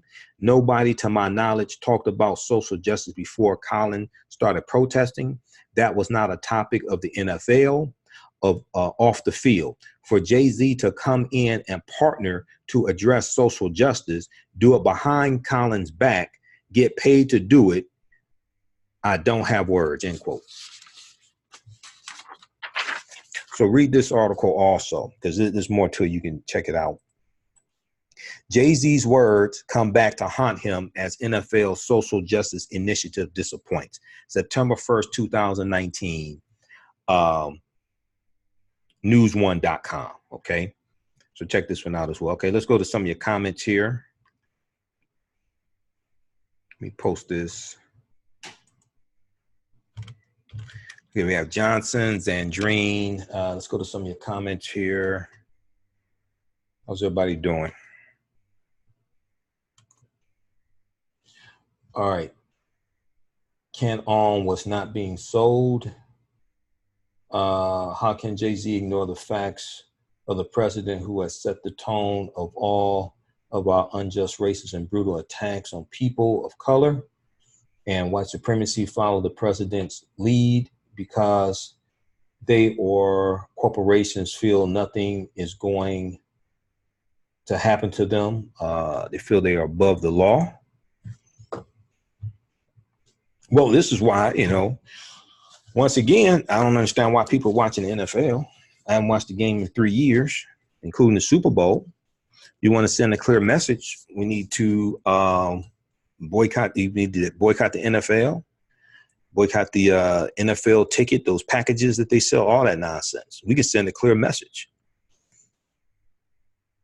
We can send a clear message through targeted sustained economic withdrawal. Dr. King, April 3rd, 1968, in his last speech, I've been to the mountaintop. He said, we have to always anchor our external direct action with the power of economic withdrawal. We have to always anchor our external direct action with the power of economic withdrawal. Hey, Calvin, thanks for your donation. And what he's saying is when you have mass protests, when you have mass protests, you have to have targeted, sustained economic withdrawal strategies targeting your opponent to weaken them. And this helps you to push your political agenda. This is what he's saying. We have to always anchor our external direct action with the power of economic withdrawal.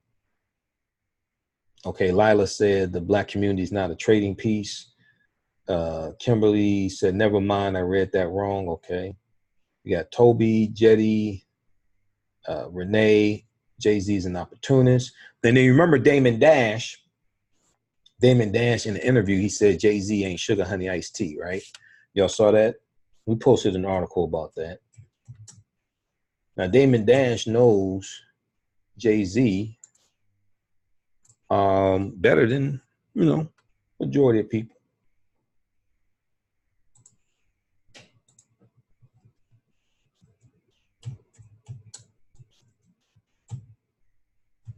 So check that out as well. I'll try to pull that up.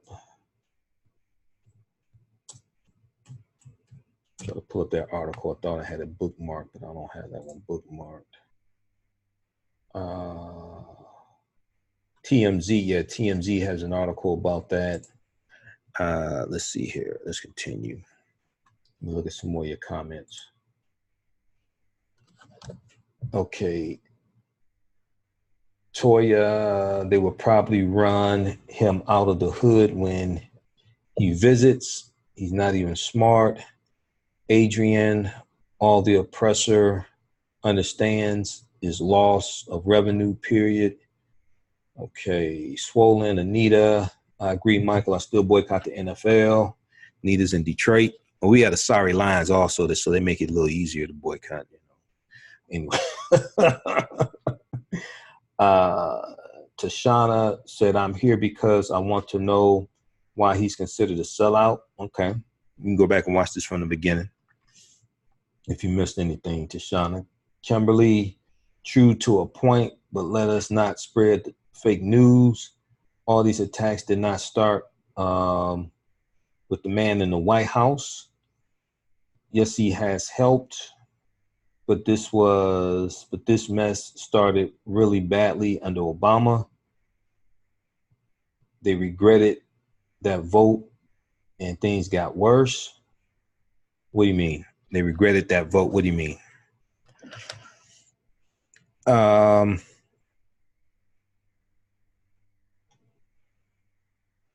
said, in the house at the table, I'm with Colin Kaepernick all the way. WV Day said all the black power brokers of today familiar with the term shucking and jiving.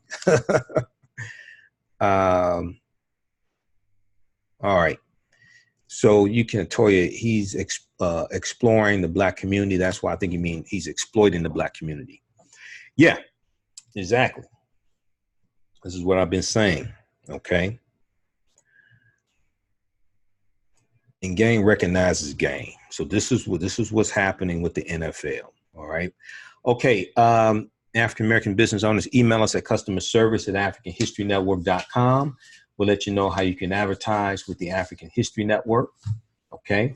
Customer service at AfricanHistoryNetwork.com. And we can promote your business in our live broadcast and on the audio podcast of our Sunday night show and broadcast we do throughout the week. We also put them in audio podcast platform, audio podcast format on 8 different podcast platforms: Castbox, Acast, iTunes, FM Player, TuneIn, etc. Okay. TheProfitRoom.com. Now, if you want to learn about the stock market, stock trading, and more, TheProfitRoom.com is an education company that has mentorship programs that are designed for beginners. They teach individuals how to create generational wealth through trading and investment in the financial markets. Their specialty is day trading. They also offer one-on-one mentorship, but you can also learn about stocks, options, futures, and the foreign exchange market.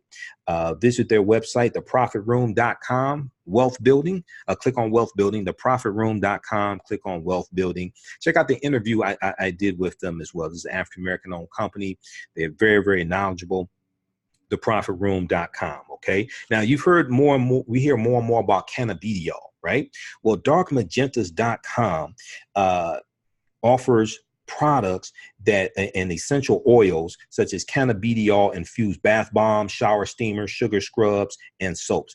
They include oils and herbs such as lavender, rosemary, eucalyptus, sage, cedarwood, oatmeal, shea butter, cannabidiol, and more. They also carry oil diffusers and 100% pure essential oils. Dark Magentas specializes in creating home spa products based on nature's healing and soothing properties. Visit their website, darkmagentas.com, MAGENTAS, darkmagentas.com, and indulge in the treats for the body and the mind. Let them know you found out about this from the African History Network. All right, exploitation is a sellout move and is a disservice to our community, said Toya. Cody, I want to get into soap sales. Okay. See, everything that we use, we should sell. Everything we should use, we should sell. Bath oils, cannabidiol, all of that stuff. We want to trade in the stock market. We should partner with African-American companies, things like this. We want to buy shoes from African-American owned businesses. Okay. Everything we use, we should sell. Because when we look at other communities, they do this as well, including our hair products. Okay. Including our hair products. Everything we use, we should sell. You don't see Asians going to African Americans to buy Asian hair products. If you see that, take a picture of it, send it to me. I haven't seen it. All right. But so everything we should use, we should sell.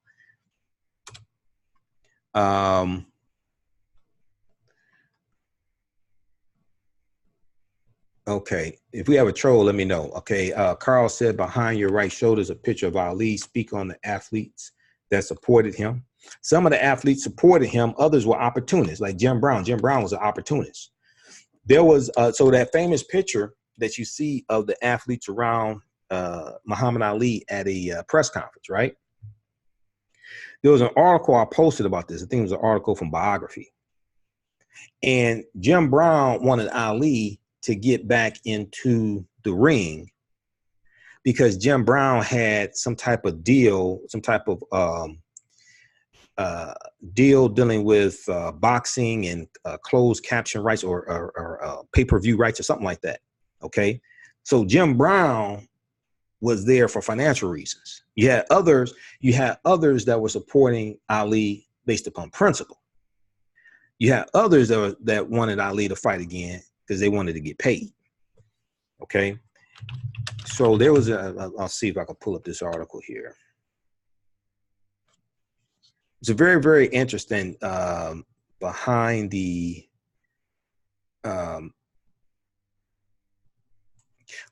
scenes. Okay. This is something like a lot of people don't know about that famous picture.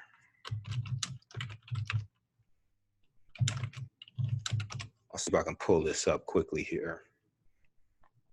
But there was an extensive article. I posted it before on our Facebook fan page, the African History Network. And I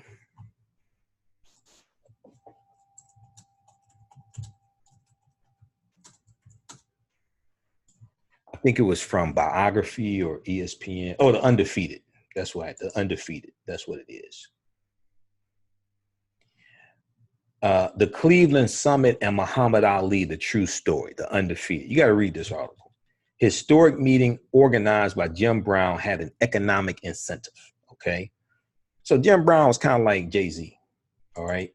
Jim Brown was trying to co-opt a principal movement for financial gain. Okay.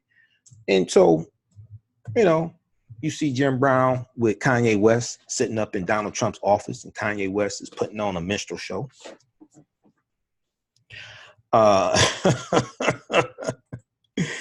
Okay, so we posted a link here to this article.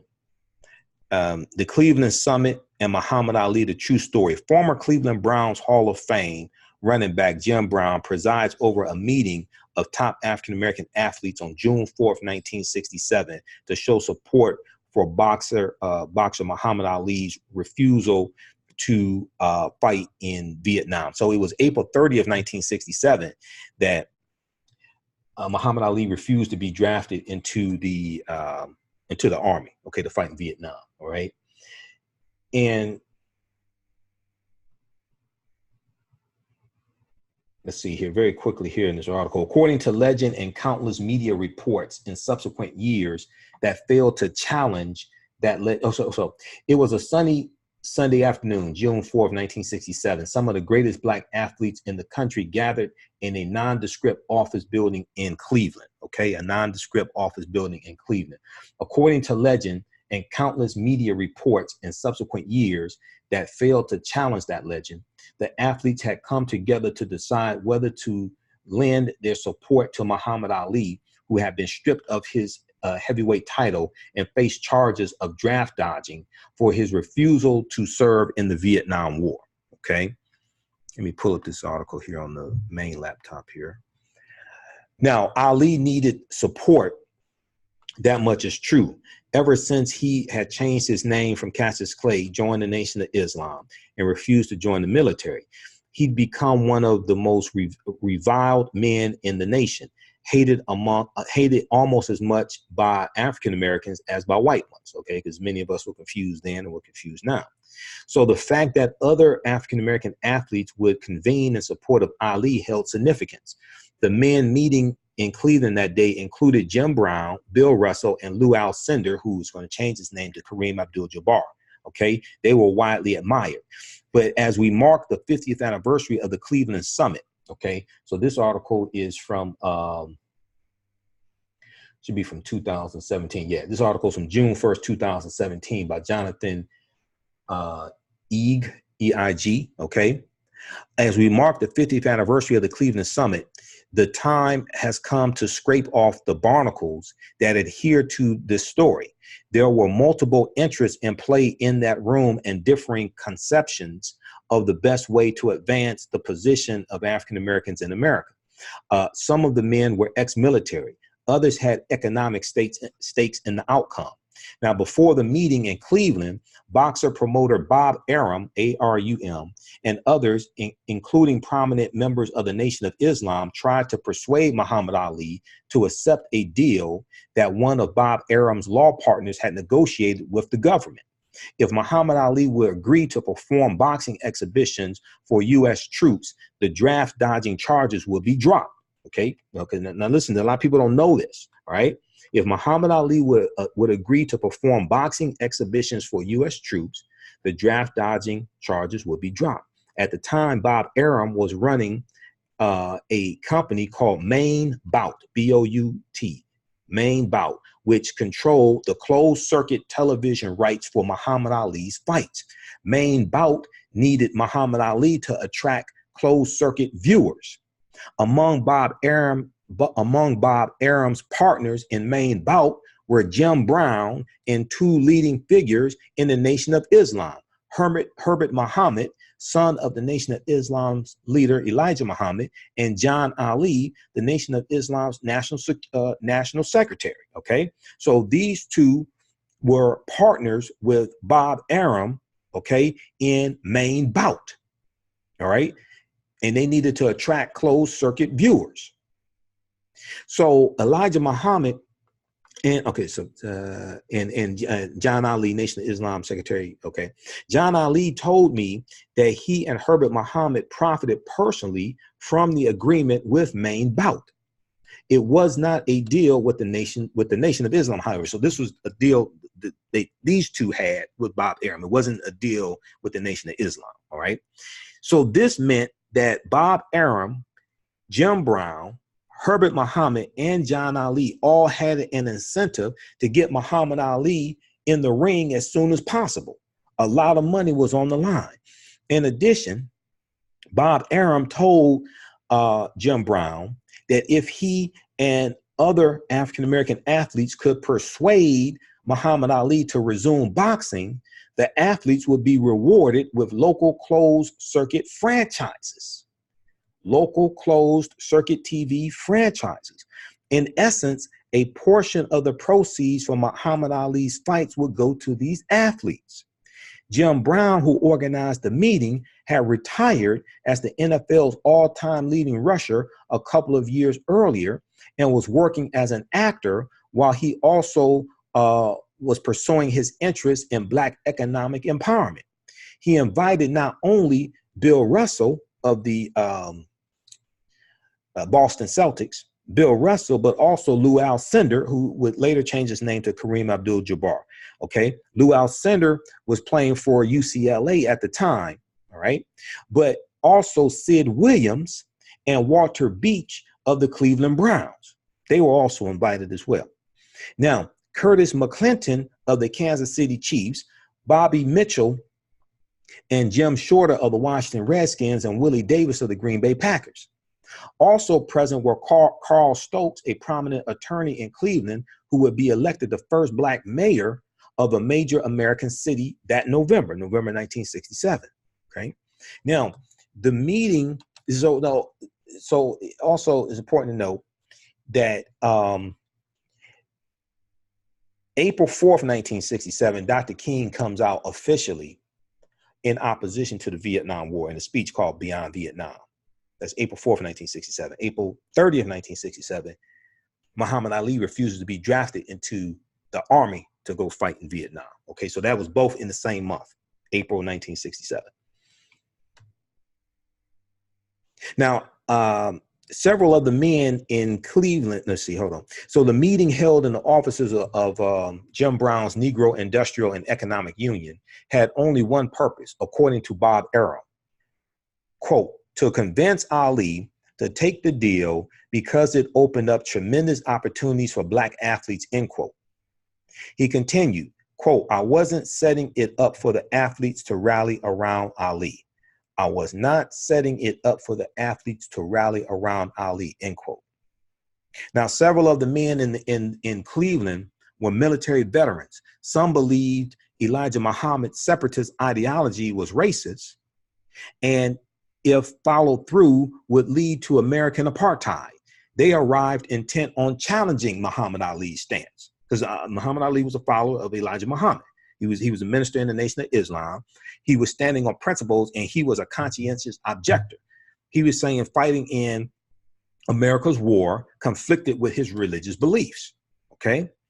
Now, quote, my first reaction was that it was unpatriotic, end quote, said Davis of the Green Bay Packers, referring to Ali's anti-war stance. Davis was one of 3 men in the room who confirmed Bob Arum's version of the story. Muhammad Ali worked the room like it was his birthday party, cracking jokes and talking to everyone at once. When men aimed hard questions at him, Ali, the boxer never got defensive. He spoke passionately and confidently. Now, McClinton, a halfback for the Kansas City Chiefs, was a member of the Army's active reserves at the time. He told Muhammad Ali, while he respected the boxer's religion, it was important to remember his nationality too. McClinton said he told Ali, quote, hey man, all you do is get a uniform and you'd be boxing at all the bases around the country. Your presence on military bases gives the motivation to military men, end quote. See, now Ali had been told that before, but Ali said, you're not going to use me because see, what you're going to do is you're going to use me to then make it seem like it's all right to fight this war. And you're going to get more black men to fight this war because I'm in the army and you're going to get more people killed. Ali said he wasn't going for that. He said, you're not going to use me like that. So the meeting went on for hours, but Ali never budged. When it was over, Brown led the group to a news conference. Okay, quote, there's nothing new to say, end quote, Ali announced, perhaps recognize Jim Brown led. So Jim Brown led the men to a news conference, led the group to a news conference. Ali said, there's nothing new to say, quote unquote, perhaps recognizing that reporters expected him to make big news by backing down from his anti-war stance. Other participants said they were convinced Ali was sincere in his religious conviction. Okay. See, so a lot of people don't know this history behind that photo that you see. People see the photo and they think all these players or all these athletes were rallying around Muhammad Ali. They were around him, but they were around him for different reasons. All of them were not in support of his stance. Okay, so 2 weeks, other participants said they were convinced Ali was sincere in his religious conviction. 2 weeks later, an all-white jury needed only 20 minutes to find Ali guilty of draft evasion. His exile from boxing would continue for 3 more years. The Supreme Court eventually reversed his conviction in 1971. Given that the Cleveland Summit had little impact on Ali's decision about the draft, why has it become folklore? Well, because people don't study history. The answer is that the story makes us feel good. It shows athletes in solidarity standing up to power. But in this case, the full story works just as well, if not better than the myth. Several of the men gathered in Cleveland came seeking economic opportunity. Jim Brown was one of them. When they recognized that they were not going to change Ali's mind and they were not going to see any money from a deal with Bob Arum, they could have walked away. Instead, they used their collective power to support Ali. They sacrificed some of their own popularity to stand up for religious freedom and to stand up to a government that seemed to be singling Ali out for punishment because he was black and outspoken. In an article written for Sports Illustrated after the meeting, Bill Russell said he envied Ali. Bill Russell said, quote, he has something I have never been able to attain. and something very few people I know possess. He has an absolute and sincere faith. I'm not worried about Muhammad Ali. He is better equipped than anyone I know to withstand the trials in store for him. What I'm worried about is the rest of us, end quote. This is what Bill Russell said. That day, Bill Russell and the rest of the men did just fine. Okay, that day, Bill Russell and the rest of the men did just fine. Okay, so check out this article. Read the full article. This is from the Undefeated. Okay, the Undefeated. And this is about the Cleveland Summit that took place June 4th, 1967.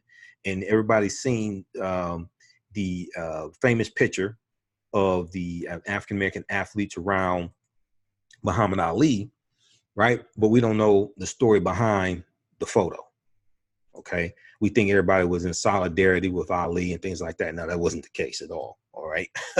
People were there for different reasons, okay? And we should have this up here on the screen now.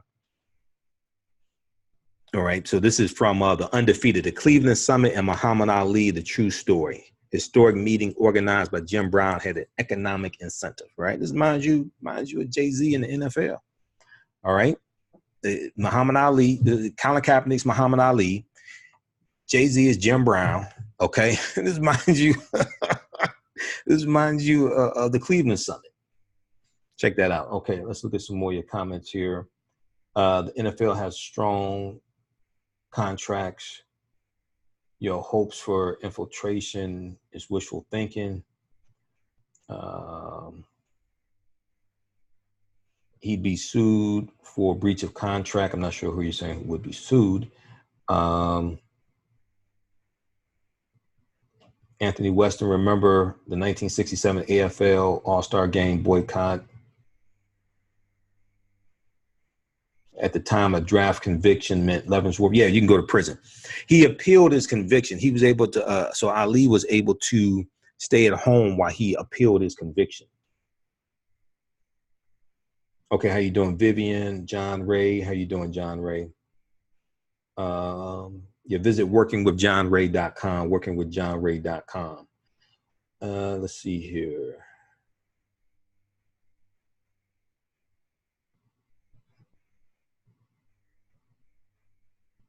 All right, so check this out.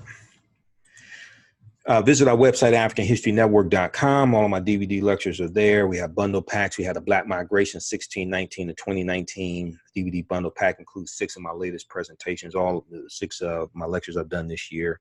Look out for me on the Black Agenda Tour. We'll be in Oakland, California, October 12th. Michi X, Jice Johnson, Michael Imhotep, and others. Visit the blackagendaontour.com, the blackagendaontour.com. And we'll have the information at our website, AfricanHistoryNetwork.com as well. I'm not sure I'll be speaking before October 12th. I don't think I have anything scheduled yet. Okay, Nuri, how you doing, Nuri? Follow us on our YouTube channel, Michael Imhotep, IMHOTEP on YouTube. If you like this type of information, you could donate to the African History Network, paypal.me/the AHN show, paypal.me/the AHN show. Okay. And then also at our website, AfricanHistoryNetwork.com. And be sure to register for the online courses that I teach: Ancient Kemet, the Moors, and the Maafa. Understanding the transatlantic slave trade, what they didn't teach you in school. Ancient Kemet, one of the original names for Egypt. Ancient Kemet, the Moors, and the Maafa. Understanding the transatlantic slave trade, what they didn't teach you in school. Okay, so this is an 8-week, 16-hour online course. We deal with thousands of years of history. And we deal with what led up to the transatlantic slave trade happening. This section we do it Thursdays, 8 p.m. Eastern Standard Time. We do the classes live. If you miss any of it, you can go back and watch it over and over again because all the sessions are recorded. As soon as you register, you can watch the first 3 courses. And this section is actually going to be 9 classes instead of 8. Okay, it's regularly $130, on sale $80. You can watch them over and over again. Watch from around the world. Use Google Chrome when you watch the courses and join us online. Use Google Chrome when you do that because Google Chrome works better than Firefox. All right. So you can go ahead and register for that. Okay, let's see here.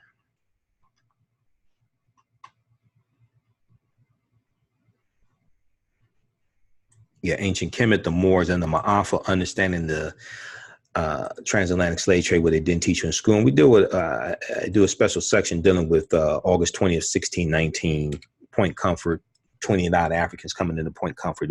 I dealt with that in class 2. Since August 20th, 2019 coincided with class 2, I did like a special class where we dealt with that, because slave laws didn't exist. Codified slave laws didn't exist in the 13 colonies in 1619. Those 29 Africans were put into a form of indentured servitude and released after 3 to 5 years. The first colony to have codified slave laws was Massachusetts in 1641. They didn't come to Virginia till 1661.